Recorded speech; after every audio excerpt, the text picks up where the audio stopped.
Grace, peace, and joy be unto you from God the Father, Son, and Holy Spirit. Amen. For the better part of a decade, I had the privilege of participating in a ministry at Donovan State Prison. I worked as a volunteer with the Protestant chaplain. And as you might guess, over the process of time, I got to know some of the inmates quite well, including a young fellow named Denny. And I would like to share a little bit of his story with you this morning. Denny was a young man in his early 20s, recently married, and he was incarcerated because he'd been arrested for selling illegal drugs. He was there to serve a 3-year prison sentence. As we engaged in conversation, he told me that first couple of months there in prison, he was scared. It was a frightening place, but he was also bored. The same routine over and over and over again. And so when someone invited him to come to a chapel service, he thought, break the boredom, why not? Can't do any harm. And he came to the chapel service, and he was startled by what he saw. He said nowhere in this prison did he ever see whites and blacks and Hispanics and Asians side by side getting along with each other. That just didn't happen. That was very impressive to begin with. But he said after that, nothing he heard made absolutely any sense to him. But he said there was some good music. And of course, in prison, you don't have a lot of opportunity for live music. Here they did. So that was incentive enough to get him to come back another week because he enjoyed the music. And so he started to do that. And more, he discovered that the message he was hearing was making some sense. If this Jesus was real, and he needed to find out for sure that was true, if this Jesus was real, he wanted Jesus to take over his life. And he was very serious about that commitment. And finally the day came when he said, I want to be baptized. I want to be part of the Christian family. Of course, in prison, at least my experience has been that baptisms are by immersions, by adults, for adults. It's very good symbol of the old life, you know, going under the water, new life coming up, a new person. But how do you do that in prison? Well, they had done it before, so they knew a big bathtub serves the purpose. And so we gathered around as he got in the bathtub, and there he's baptized, comes out as a member of God's family. And we all were rejoicing with Denny. Things were just so good. And his faith was real. It just took hold. He was a changed person. And finally the day came when we got the word that he's about to be paroled, going back to the free world. Now that's exciting. And so the last time he was going to be there was on a Sunday, so that Sunday I had somebody pinch hit for me where I was pastoring so I could be part of that service. As the guys gathered around and commissioned him to go off and be an ambassador for Jesus from here on out. And he left. He went into the free world, and his faith was real and continued to be real. Joined a Christian church, and life was good. And then we got the startling news. Denny's wife left him, moved out, filed for divorce. Why? He just wasn't any fun anymore. Jesus in today's gospel lesson reminds us that when we choose to follow him, we need to consider there may be a cost involved in this. He never told any of us that if you follow me, all of life's just going to be so sweet. Every day is going to be a bed of roses. He never says that. He never promised that. What he did promise was this: I'll never leave you. I'll be with you, come what may. That's my promise. I will never leave you. I will give you strength and grace sufficient to meet the needs of each day. And so we need to count the cost. It used to be, at least I remember, the liturgical form of a wedding vow would begin by reminding the bride and groom to take very seriously this commitment that is about to be made. Never take it lightly. estimate the cost. What are you giving up in addition to what you'll be receiving before you make your vows? In today's gospel lesson, this is basically what Jesus tells us. He tells us a little story about a man who has reached the point where he feels the time has come he can build this beautiful tower on his property. Now this could be very, very positive. Why? Well, first of all, it's going to really raise the level of his reputation in the community. He's going to have much more respect from his neighbors with this beautiful tower on his property. It's also going to increase the value of his property. If he ever chooses to sell, he's going to get a lot more with this beautiful tower on it. Also, there's security in that tower because this is where he can put all his farm tools, this is where he can put his crops, anything else of value can be in the tower. And the fourth thing, the tower can be an area of defense for him, of protection from any enemies out there. On the other hand, Jesus said, count the cost before you begin. Because what happens if you start this grandiose plan, but you haven't planned far enough in advance? It all falls apart. And there's nothing there but a half-baked building sitting out on your property. What's that going to do to your reputation in the community? Your neighbors are going to laugh at you. You'll become a big joke. Count the cost. Always count the cost before moving ahead. It doesn't make much difference how well we begin if we don't finish well. And I think that's true whether we're talking about building a tower or living a life. Those of us that have lived most of our life already have that instruction in front of us. Now, what next? We want to finish well. So important to finish well. Sit down, count the cost, take a risk, a God-given risk, and make every day count. That's Jesus' plan for us. There was a commercial some years ago on TV, and frankly, I don't even remember the product, but I just remember the little story that was interesting to us. It shows a young man and his girlfriend, and they walk into this tattoo parlor. And she's looking at him, admiring, because she knows what he's planning to do. And so he sits there and he tells the tattoo artist what he wants. He wants, of course, written on his arm, "I love Donna." That's the plan. So, tattoo artist sits there, he gets out his stencil, he starts writing, and the young man says, "What's this going to cost me?" He says, "It's going to be $50. $50? I've only got 40. You've only got 40? Then we're done. And the next scene shows his girlfriend looking at him with nothing but disdain and contempt as they're walking out of the tattoo parlor, and he has stenciled on his arm, "I love Dawn." Didn't count the cost.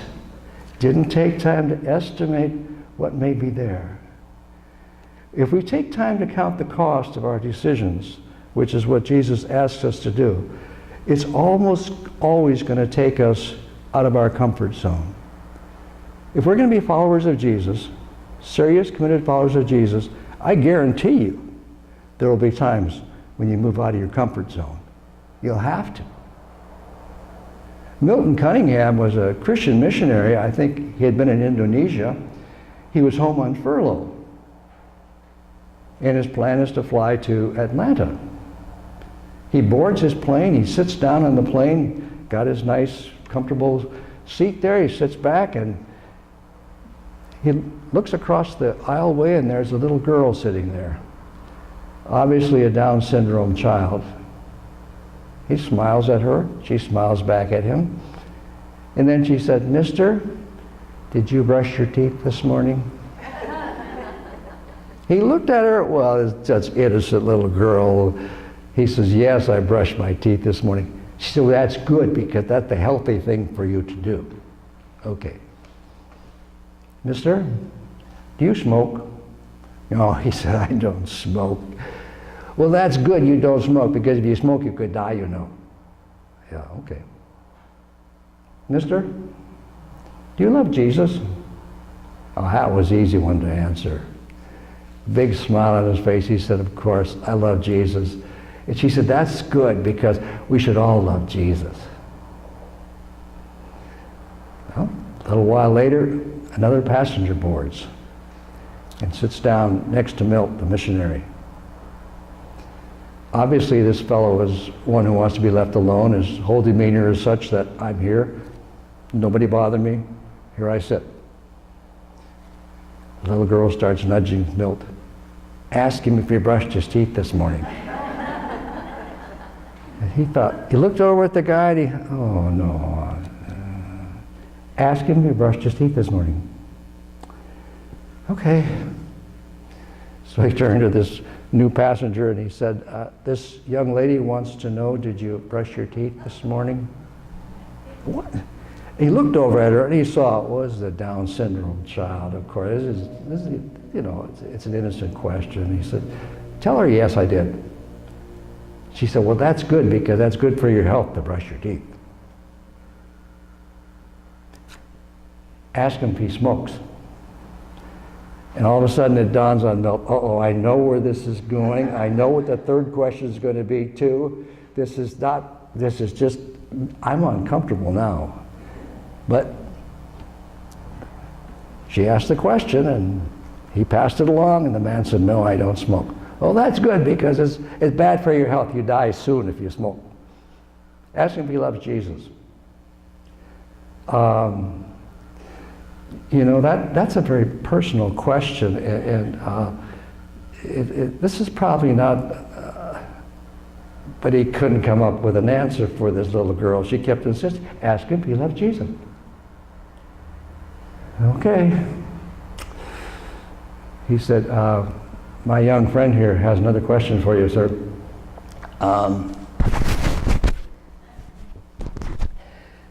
She wants to know if you love Jesus. What? She wants to know if you love Jesus. His whole complexion just darkened. And he sat there staring ahead. And they just started talking. He says, my life has lost all its meaning, all its purpose. I don't know why I'm here. I don't think my life is significant. I've done anything of real value at all. I don't know what I'm missing. Maybe I'm missing God in my life. And Milt said, maybe you are. And the rest of the trip was a conversation about Jesus and the difference Jesus makes in the life of anybody who will open their heart to him. Milt took a risk, egged on by this little girl. Who knows the positive results for eternity's sake that may have been wrought by a willingness to take a risk, to step out of our comfort zone. That's what Jesus asks of each of us. Step out of our comfort zone. And amazing things can happen when we do that. Let me tell you another story. It's about a fellow named Jim McMullen. Now, Jim McMullen had a full-time job with McDonald's Corporation. His job was to play the role of Ronald McDonald. And he loved that role because he's a PR person now for McDonald's. He was assigned, his area was Southern California and most of Arizona. And whenever there was a special event, almost anywhere, there Ronald McDonald shows up. Goodwill ambassador, of course, for McDonald's. But in addition to that, one of his requirements was that every week he would visit a sick child, a child in the hospital, children's hospital, or children's ward, or wherever children were to be found. He would come, Ronald McDonald, with a happy message for these children. He was also reminded that when you do this, there are two rules for which there are no exceptions. When you're in a hospital and you're playing the role of Ronald McDonald, You will always have a representative of McDonald's company with you, and you will always have a representative of the hospital with you.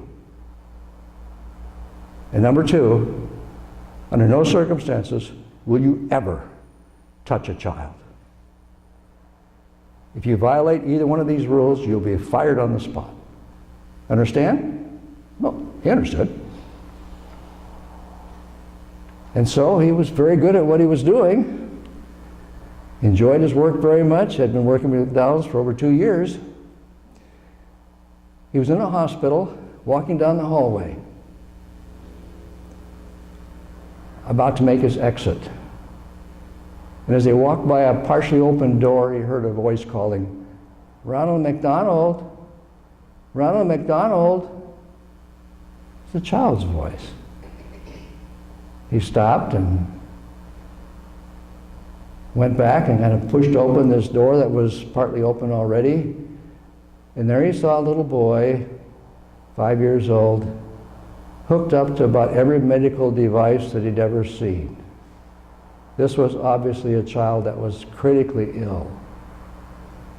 In the child's room, there were some adults, and he quickly ascertained, well, that's the boy's parents, and that older lady perhaps is the grandmother, and there was a nurse standing by the bedside. "Ronald McDonald, so glad to see you, Ronald McDonald." Okay, he went through his routine, he got out his balloons, he blew up his balloons, and then he twisted them into forms of animals, and the little boy is smiling, and he's feeling good about himself. He's doing what he's called to do. And finally he finishes his usual routine, and he turns to leave, and he hears a little voice say, "Ronald McDonald, please hold me." Now, he can't do that. You got to distract the child now. So, well, he says, something else I can do. And he starts drawing some pictures of animals puts them on big, like plasterboard. And he's got a crayon, and he's putting smiley faces on all these animals, and he holds them up, and the boy smiles, and okay, he puts them down. He gets ready to leave. "Ronald McDonald, please hold me." He can't do that. His head starts speaking to him, and his head says, "Don't be stupid. You know the rules. You touch that child, you're going to get fired." He says, "I get fired, and what happens? I can't make my next payment on the car. I probably can't even make my next payment on my apartment, my rent. It'd be crazy to do that. Please?" So what did he do? He asked if everybody would please leave the room. They did. He asked the nurse if she would please turn her back. She did. He reached into the bed, picked up that 5-year-old boy, held him in his arms, and for the next 20 minutes they just talked. The little boy was only 5 years old, but he knew he wasn't going home again. And he was worried about some things. He was worried about his dog. Who's going to take care of him now? I always give him his dinner. Who's going to give him his dinner? They might forget to give him his dinner if I'm not there. And what about his little brother? He can't get up on the swing by himself. We go to the park, I always help him get on the swing. Who's going to help him? All those little concerns he had. He was passing along to Ronald McDonald. Finally, Ronald got up to leave and put the boy back in his bed, went out in the hallway and met the eternally grateful mother of that child. And she couldn't thank him enough for what he had just done. And then he said, "If I can do anything else, my real name is Jim McMullen. Here's my cell phone number." That too was a violation of McDonald's policy. He has never to give himself personal information to anybody, which he had just done. Another grounds to be fired. Within 48 hours, he got a call from Billy's mother. And she said, little Billy's gone now. But I want to thank you again. Because he said to me, Mama, you don't need to worry if I'm not here to see Santa Claus when he comes, because I was held by Ronald McDonald. You see how important it is to count the cost and take a risk? And when we listen to our heart, the risk is almost always going to be God-pleasing. Amen.